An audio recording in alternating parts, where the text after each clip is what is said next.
Sumuko na sila. Ayan, tingnan mo guys. There are so many people in here.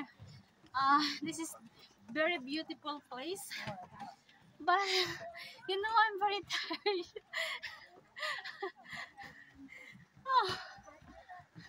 Para din ako yung motor ko. Dalhin daw niya yung motor. Napagod sila. Ayan guys, napakaganda niya. Kaso, Ang laki ng pine tree dito.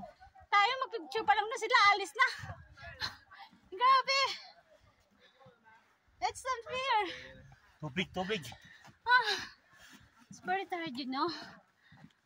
Sa Baguio tayo, ang lamig ah. Wow, love din na mo. Oh. Hindi tayo yung ha? Halika. Ganda ng viewing dito. Saan coffee Okay lang. dito? Ano naman sila ay?